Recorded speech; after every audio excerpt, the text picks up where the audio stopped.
نیچے سبز کنارے پر نظر دوڑاتے ہوئے اس نے دیکھا کہ ہجوم پہلے کی طرح گھٹنوں کے بل جھکا ہوا ہے اور سانڈ اب آگ اور دھوئیں کی بجائے اس پر تیر برسا رہا ہے۔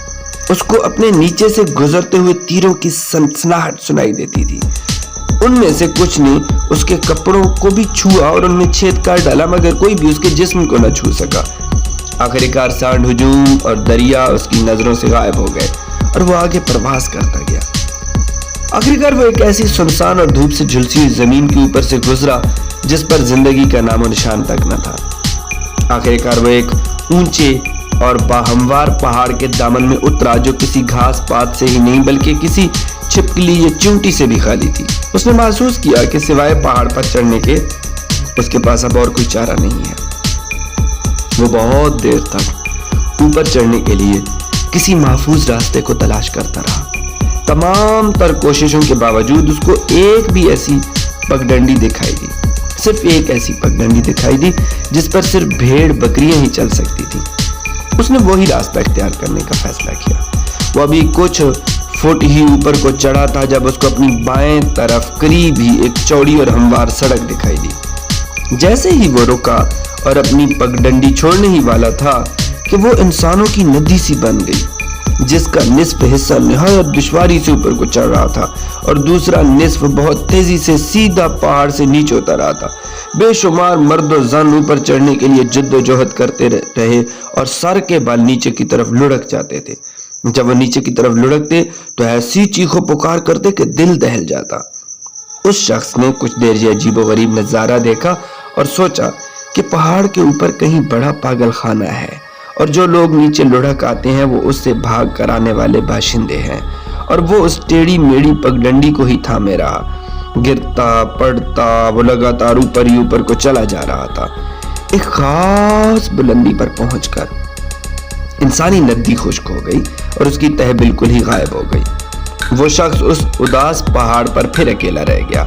وہاں نہ راستہ کی طرف اشارہ کرنے والا کوئی ہاتھ تھا، نہ اس کے پست ہو رہے حوصلے کو بلند کرنے اور تیزی سے ختم ہو رہی طاقت کو سہارا دینے والی کوئی آواز تھی، سوائے ایک مبہم یقین کے کہ اس کا راستہ چوٹی کے اوپر کی طرف ہے۔ پاؤں گھسیٹتا ہوا، اپنے خون سے نقش قدم بناتا ہوا وہ آگے ہی آگے کو بڑھتا گیا۔ نہایت جان لیوا مشقت کے بعد وہ ایسے مقام پر پہنچ گیا جہاں مٹی نرم اور پتھروں کے بغیر تھی۔ اس کو جب کہیں کہیں نرم گھاس کے گچھے دکھائی دیے تو اس کی خوشی کی کوئی انتہا نہ رہی۔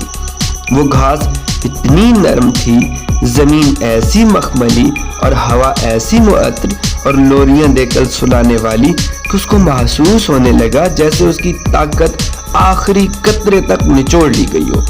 اس نے ہاتھ پاؤں ڈھیلے چھوڑ دیے اور سو گیا۔ اس کو ایک ہاتھ کے لمس اور اس آواز نے جگایا جو کہہ رہی تھی، اٹھ، چوٹی نظر کے سامنے ہے اور بہار چوٹی پر تیری منتظر ہے۔ وہ ہاتھ اور آواز ایک نہایت خوبصورت دوشیزہ کے تھے، جنت کی ایک حور کے، جو چکا چوند کر دینے والی سفید پوشاک میں ملبوس تھی۔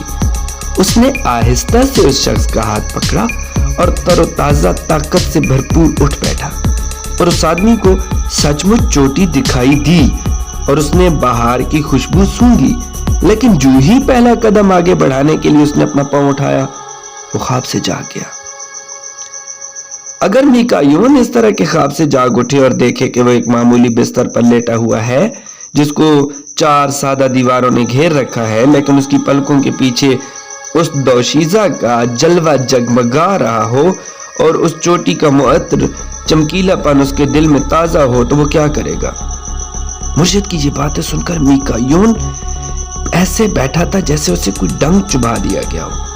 میکائیون کہتا ہے، لیکن وہ خواب دیکھنے والا میں ہی ہوں اور یہ میرا ہی خواب ہے، اور اس دوشیزہ کا جلوہ بھی مجھے ہی دکھائی دیا، اور وہ خواب آج تک میرا تعاقب کرتا ہوا مجھے چین نہیں لینے دے رہا۔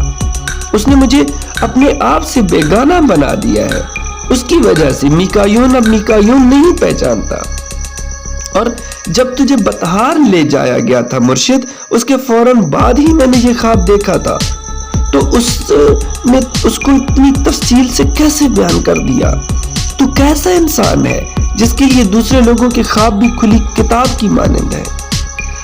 اس چوٹی کی آزادی، اس دوشیزہ کا حسن و جمال، اس کے مقابلے میں میں سب کچھ کس قدر ہیچ ہے۔ ان کی خاطر میری روح جیسے مجھے چھوڑ گئی تھی، اور صرف اس روز میری روح میرے پاس لوٹ آئی جب میں نے تجھے بطحار سے واپس آتے دیکھا، اور تب کہیں مجھے راحت اور طاقت کا احساس ہوا، لیکن وہ احساس پھر کھو گیا، اور ایک بار پھر ان دیکھے تار مجھے اپنے آپ دور کھینچے لیے جا رہے ہیں۔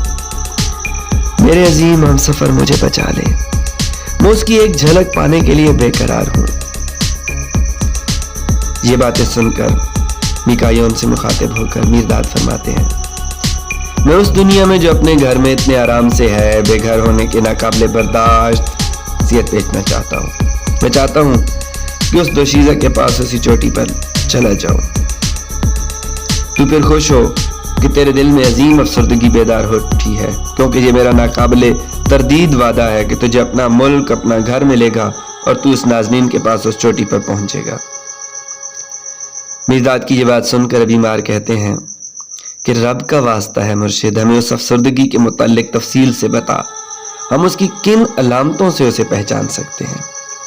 یہاں پر آ کر 30ویں قسط اختتام پذیر ہوتی ہے اور 31واں باب شروع ہوتا ہے عظیم افسردگی کے بارے میں۔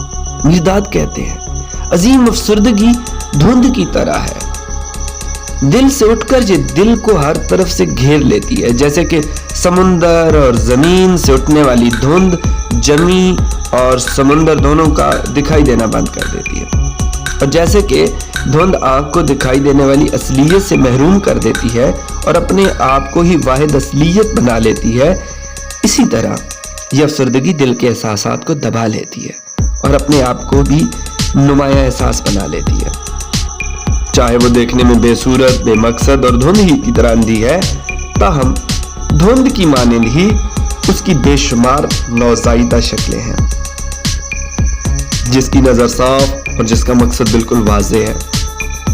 عظیم افسردگی بخار کی طرح بھی ہے، جس طرح جسم میں ڈھکا ہوا بخار جسم کے زہروں کو جلاتا ہوا اس کی قوت کو بھی خشک کر دیتا ہے، اسی طرح یہ افسردگی دل میں کشمکش سے پیدا ہو کر اس کی کثافت اور ہر فاضل چیز کو ختم کرنے کے ساتھ ساتھ دل کو بھی ناتواں کر دیتی ہے۔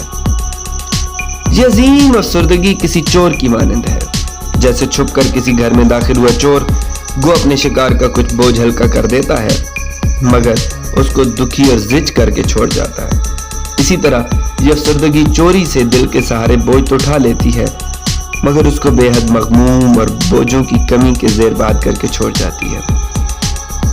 وہ ساحل بہت کشادہ اور سرسبز ہے جہاں مرد و زن اپنے ناپائیدار دن ناچتے، گاتے، مشقت کرتے اور روتے ہوئے گزار دیتے ہیں، مگر وہ آگ اور دھوئیں کے غبار چھوڑتا ہوا سانڈ نہایت خوفناک ہے جو ان کے پروں کو باندھ دیتا ہے، ان کے گھٹنے لگوا دیتا ہے، ان کے نغموں کو واپس ان کے ہی گلوں میں ٹھونس دیتا ہے اور ان کی سوجی ہوئی آنکھوں کو، پلکوں کو ان کے ہی آنسوؤں سے چپکا دیتا ہے۔ وہ دریا جو ان کو دوسرے کناروں سے الگ کرتا ہے بہت گہرا اور وسیع ہے، نہ تو وہ تیر کر ہی اس کو عبور کر سکتے ہیں، نہ ہی چپوؤں یا بادبانوں کے ذریعے کشتی چلا کر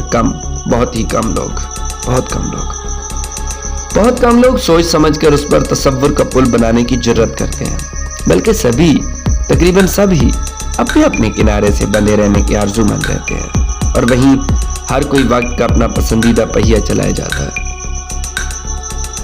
عظیم افسردہ شخص کے پاس گھمانے کے لیے اپنا کوئی دل پسند پہیہ نہیں ہوتا، تناؤ سے بھرپور اور وقت کی کمی کی ماری ہوئی دنیا میں ایک وہی مصروفیت اور جلد بازی سے آزاد ہے۔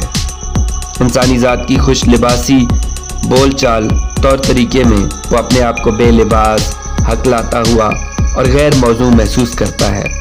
وہ ہنسنے والوں کے ساتھ ہنس نہیں سکتا، نہ ہی رونے والوں کے ساتھ رو سکتا ہے۔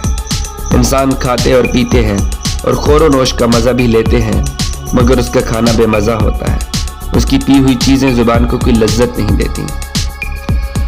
یہاں تک عظیم افسردگی کا بیان پہنچتا ہے، اور اس سے آگے عظیم افسردگی کے بارے میں جو میرداد کی گفتگو ہے اس کے لیے گہری سوچ کی ضرورت ہے، جہاں وہ دوسروں کے رفیق حیات کے متعلق بات کرتے ہیں یا پھر اپنے رفیق حیات کے متعلق، لیکن یہاں تک اس قسط کو پہنچا کر اس باب کو جانتے بوجھتے ہوئے میں مکمل اس لیے نہیں کر رہا تاکہ اس عظیم افسردگی کے متعلق سامعین کا نظریہ کچھ توقف کرے، وہ سوچیں اور پھر ہم اپنے سامعین کے ساتھ عظیم افسردگی کا بقیہ حصہ شیئر کریں۔